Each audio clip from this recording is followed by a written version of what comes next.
Sexo oral dentro do casamento é pecado, pastor? Eu sou o Nelson Júnior, começando agora mais um Eu Escolhi Esperar? Responde.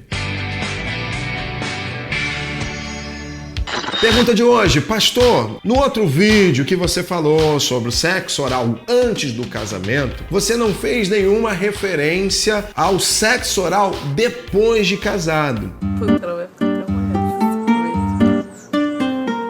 E aí, pastor? Quando o casal é casado, sexo oral é pecado? Bom, verdade, gravei um vídeo falando sobre o sexo oral antes do casamento. Gente, que polêmica, que falação. Ninguém se preocupou se antes do casamento era pecado ou não, porque no final das contas todo mundo concordou que o sexo oral no namoro, no noivado, antes do casamento é pecado. A grande discussão foi, mas ele não falou nada no vídeo sobre e no casamento. Pode. Daí virou uma grande discussão, todo mundo falando, opinando, um monte de achismo. Vi várias pessoas usando textos bíblicos fora do contexto a fim de defender, seja a favor ou contra. Também vi muita religiosidade lá. É impressionante como que o diabo conseguiu construir fortalezas, sofismas, pensamentos na cabeça das pessoas a respeito do sexo, que parece que o sexo é sujo, é imoral, e isso impede as pessoas a viverem uma vida sexual plena e saudável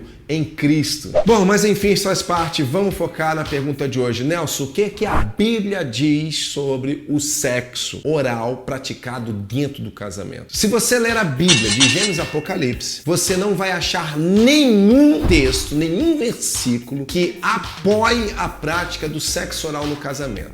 Mas também não vai dizer, sabia, porque também você não vai achar nenhum versículo que condene a prática do sexo oral nas Escrituras. Teologicamente falando, queridos, até hoje eu não vi ninguém comprovar biblicamente que a Bíblia aprova ou condena essa prática dentro do casamento. Você não vai achar, não adianta nem procurar. E é justamente porque a Bíblia não se pronuncia claramente sobre o ato que esse é um ponto de muita discussão e de divisão dentro do cristianismo.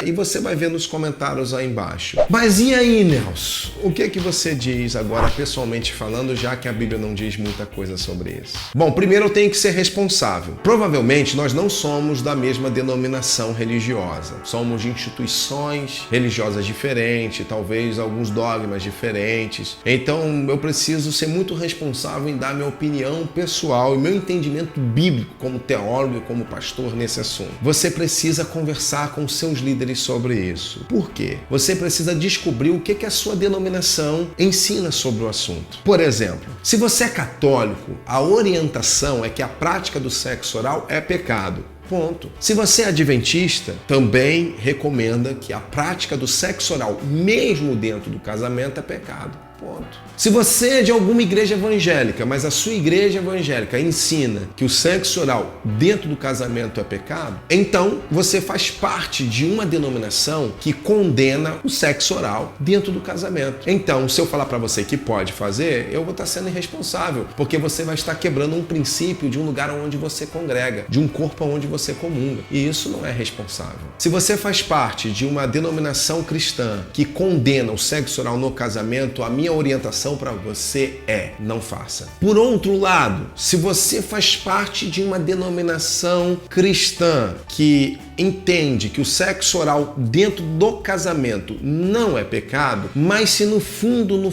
você sente condenação, se no fundo você acha que é errado, se no fundo você sente um desconforto e o teu coração te condena e você não sente paz, mesmo que a sua igreja libere, meu conselho é que você não faça. Mesmo que qualquer líder que você respeita, que você admira, fala que possa fazer, mas no seu coração se condena, aí você tem que aplicar a palavra de Deus em Romanos 14, 22, que diz assim, olha: bem-aventurado é aquele que não se condena naquilo que aprova, mas aquele que tem dúvidas é condenado se praticar, porque o que faz não provém de fé, e tudo que não provém de fé é pecado. O que argumenta quem é contra e quem defende? Quando eu ouço as pessoas que são contra o sexo oral no casamento e vejo os textos bíblicos, acho coerente as afirmações que elas fazem e vejo coerência nas coisas que elas ponderam. Mas eu não acho teologicamente totalmente aplicável. Mas, por outro lado, quando eu ouço os líderes que defendem, são favoráveis à prática da relação do sexo oral dentro do casamento e citam alguns textos bíblicos, também acho coerente. Mas também, teologicamente falando, os textos bíblicos que eles usam não são totalmente aplicáveis para que a gente possa dizer assim que eles estão de tudo corretos. Quem é contra se baseia em Romanos 1, 26 e 27, que fala do sexo praticado contrário à natureza. Eles creem que o sexo oral não é natural. Por quê? Eles creem que a boca é um órgão que faz parte do aparelho digestivo e não um membro que faz parte do aparelho reprodutor. Sim, se o marido ejacular na boca da esposa, ela não vai ficar grávida.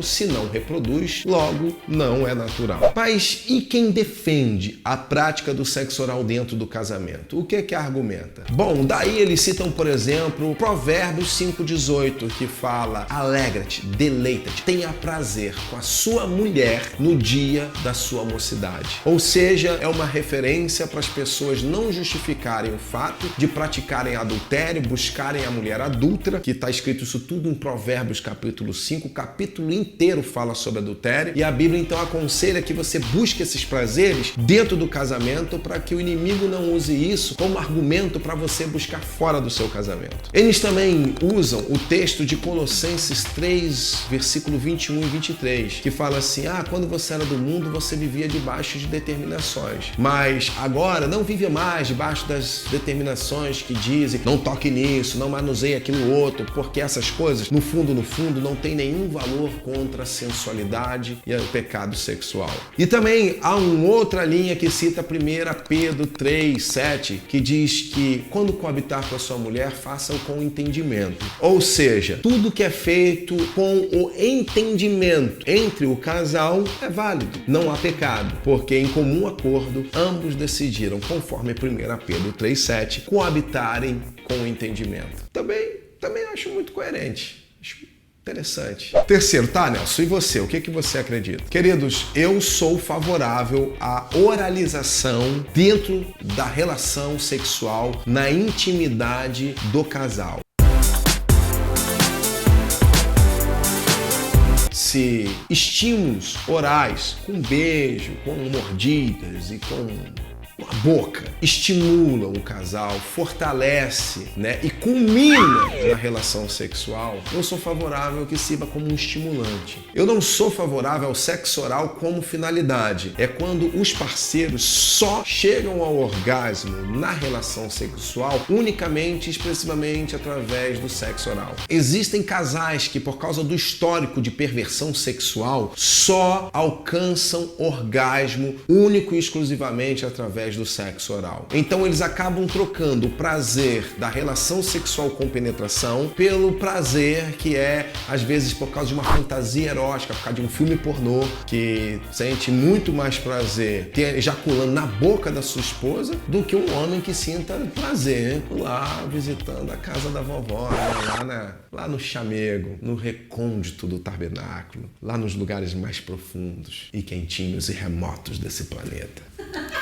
A verdade é que muitas mulheres reclamam que os maridos forçam dentro do casamento, querendo ter relações sexuais, como por exemplo só o sexo oral. Ou eles querem que elas pratiquem com ele coisas que elas não ficam confortáveis. E às vezes ele vem com essas fantasias por causa de filme pornô que ele viu na adolescência, ou ele ainda vê alguma coisa que ele viu na internet, ou comentários que ele ouviu de amigos que fazem no trabalho, falando: minha mulher, eu faço isso aqui, entendeu? Eu tenho que ter essas opções ou eu posso ter a minha própria E vem com todas essas fantasias e depois o cara chega em casa impondo à esposa a prática, por exemplo, do sexo oral quando ela não gosta, quando ela não sente paz, quando ela não quer fazer. Então, se não há entendimento entre marido e mulher, o marido precisa fazer o que a Bíblia ensina em 1 Pedro 3,7. A mulher é um vaso mais frágil e o marido precisa respeitar a opinião, respeitar os sentimentos e os princípios no coração da sua esposa. Se ele forçar, ele está caindo em pecado, porque ele está usurpando,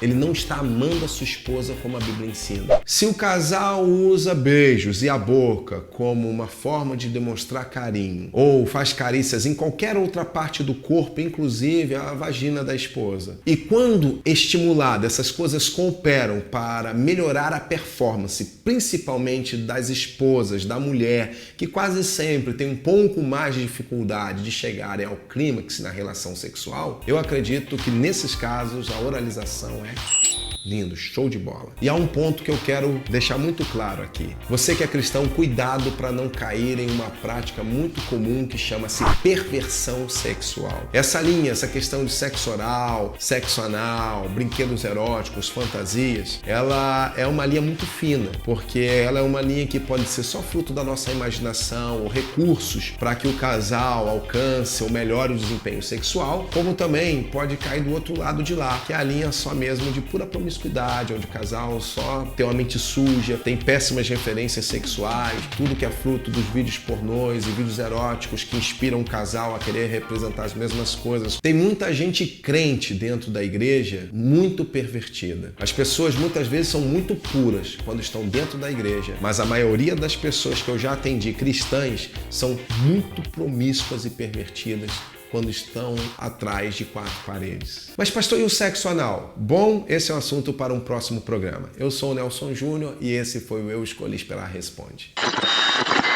Dá um like aí antes de você sair, assina o nosso canal, se inscreva. Também segue a gente nas redes sociais. Estamos no Facebook, estamos no Twitter e também estamos no Instagram, tá bom? Semana que vem tem um vídeo novo para você.